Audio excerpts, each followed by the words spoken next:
Hey,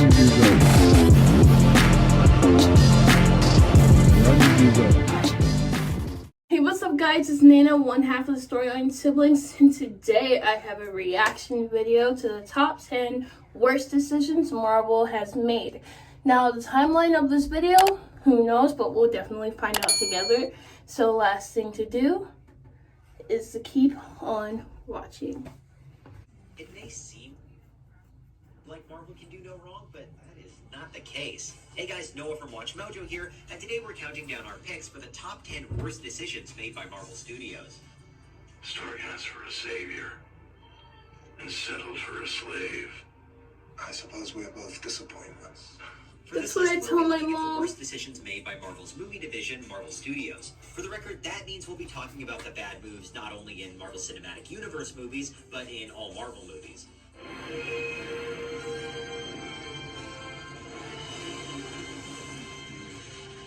We love it here. Number 10, Deadpool in X-Men Origins Wolverine. X-Men Origins Wolverine is quite the mess in general, but arguably the biggest debacle was what the film did to Deadpool. The Merc with the Mouth is done few favors by his depiction. I love this weapon more than any other thing in the whole wide world. You want to know why? No. No. It's memorable. Although casting Ryan Reynolds was definitely the right call, as the actor's later Deadpool films have proven, that was just about the only thing they got right.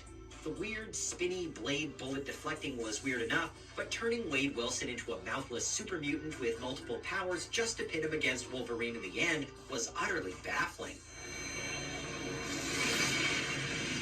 No. Thankfully, we got their maximum effort in later films, but still.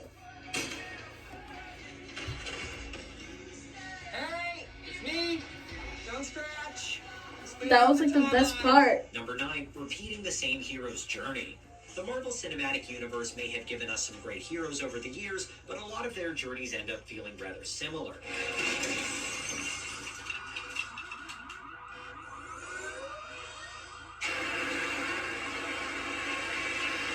Stop us if you've heard this one before. A selfish yet lovable jerk learns the error of his ways and becomes a hero after learning to put others first. No, we didn't have to do Doctor Strange or Thor or Iron Man. But recycling the same story beats for different characters half a dozen times can leave them feeling a bit too much the same. Thankfully, the franchise does Dang it, and Ant-Man and Captain Marvel. Number 8, overindulging in disastrous situations. While this is certainly something the movie industry is guilty of in general, Marvel didn't have to play into it either.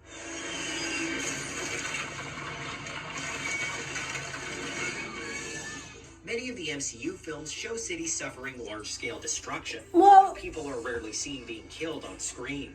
Nonetheless, it must be happening off-screen, and leaving these casualties out of sight, out of mind, provides a pretty misleading and potentially desensitizing portrayal. And whimsy, but that doesn't mean they have to gloss over the consequences of such events, even if they're really just fictional. yeah, we kind of just have to imagine that a whole bunch of people died near the Voltron. See, that's understandable, but at the same time, that would take up so much time in a movie. Number 7, Galactus Cloud. There's getting a character wrong, and then there's this. He's here.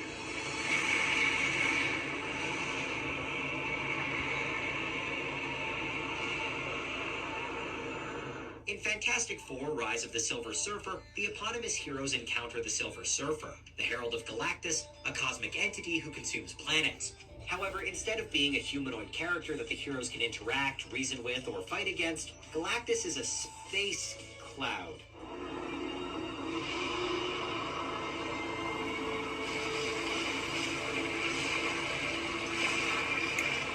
By taking away the character's appearance and voice, Galactus was essentially no longer a character and more of a plot point, and one that looks more like something we'd use as a desktop background than a legitimate threat.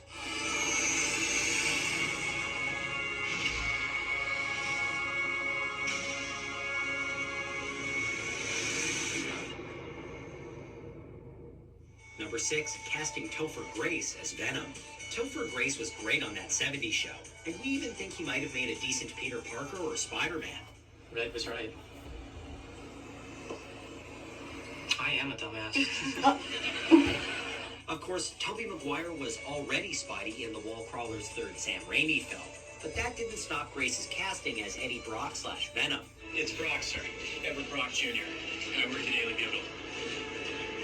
And I'm dating your daughter. Although we can see what they were going for by paralleling the villain with the hero, the issue is that Venom in the comics is big and threatening, while Grace is neither He's of a those little things. boy. Ooh, my spider sense is tingling. If you know what I'm talking about. Thankfully, this issue was rectified the next time Marvel Studios had to cast the character. What the hell are you? Yes, sir. I am Venom. Number 5, firing James Gunn. Where's Yondu? Wanted to be here. Sends his love and told me to tell you that you got the best eyebrows in the business. After a targeted internet campaign uncovered offensive jokes on James Gunn's Twitter, Disney and Marvel Studios fired James Gunn as director of the third Guardians of the Galaxy film. Yeah. While no one disputes that the jokes were in poor taste, many fans and the cast and crew of the Guardians movies remained behind Gunn.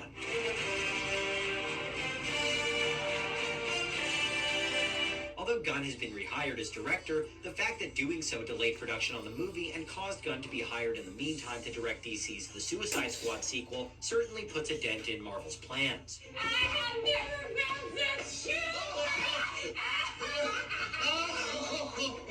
So unbelievable.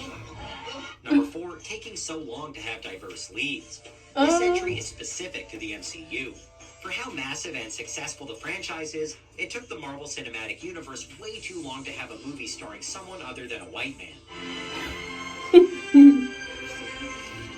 This shouldn't have been as funny, but you got Spider-Man, Iron Man, It Captain wasn't until the America, MCU's Hulk, 18th movie, Black Doctor Panther, Strange. that they featured a black lead, and until their 21st that they featured a lead female. My name is Carol. Both numbers are bigger than most franchises ever get, and it's not like Marvel doesn't have non-white or female characters, or that they don't buy movie tickets. We know that movie executives don't like messing with successful formulae, but Marvel was big enough that they could have tried new things earlier. Great, another broken white boy for us to fix. This is going to be fun. 3, not writing strong Winter enough Soldier. villains. The MCU has a few compelling villains, like Loki, Killmonger, and of course Thanos. What? For the head. But too many of them are painfully generic. They're usually either dark mirrors of the heroes or else a generic conqueror who wants to rule because insert reason here. Or both. And Whiplash? Come on, Marvel. This isn't your A game.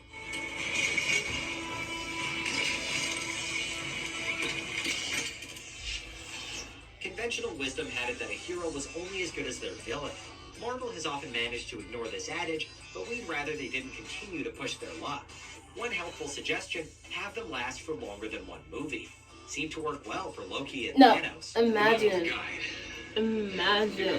if Loki was still evil in like Infinity War. Consider failure experience. Number 2, Well, losing if Ant-Man he director lasted. Edgar Wright.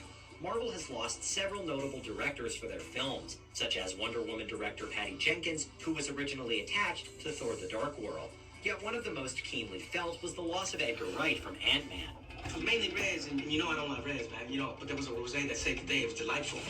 And he tells me about this girl, Emily, that we used to kick it with. It was actually the first pair of boobs I'd ever touched. It's the wrong details. It's the wrong. It has nothing to do with the story. Wright, who's most famous for directing films like Shaun of the Dead and Hot Fuzz, was attached to Ant-Man for many years. Yarp. Sergeant Angel's been taken care of. Yarp. However, before shooting began, Marvel decided to rewrite the script without the writer-director's input, driving right away. As much fun as I mean, Ant-Man those is, movies were many still of Wright's good, fans, but, like, including it Avengers could have director been Joss better. Whedon, felt like Wright could have done an even better job. Keep the suit. I'll be in touch. No, thank you. Before we continue, be sure to subscribe to our channel and ring the bell to get notified about our latest videos. You have the option to be notified for occasional videos or all of them. If you're on your phone, make sure you go into your settings and switch on notifications.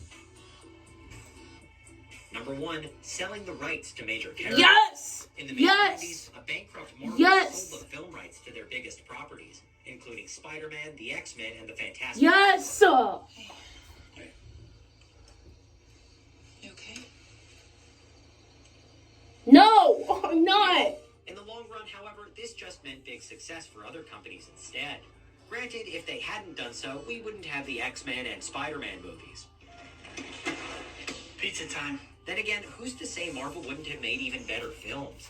Then again, we could also have avoided all those Fantastic Four films. Right. Plus, Marvel took way How too there's long like to get 8 the rights different back to versions these of one. properties, only getting control of X-Men and Fantastic Four again in 2019. It's fantastic. Yes, it is. Okay, so I'm gonna be honest, Ant-Man is one of my personal favorite MCU movies. I know, it's kind of a hot take, but can you imagine what an Edgar Wright directed version of Ant-Man would have looked like? Well, man can dream. Anyways, what do you guys think? What do you think is the worst decision made by Marvel Studios? Let us know in the comments. Be sure to like and subscribe to Watchmojo, and hey, check out more great content right here.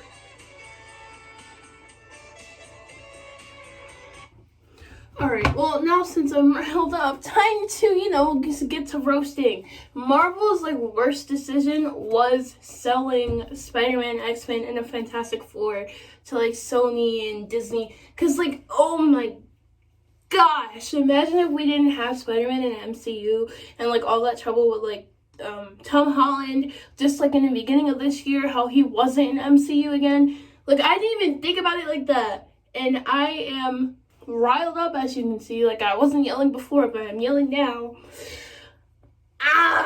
Alright, but that is it for today's video. Thank you so much for watching. If you aren't new to the Storyline Siblings family, thank you so much. And if you are, make sure to hit that sub button so you know whenever we have a new video for you. And lastly, run these views up.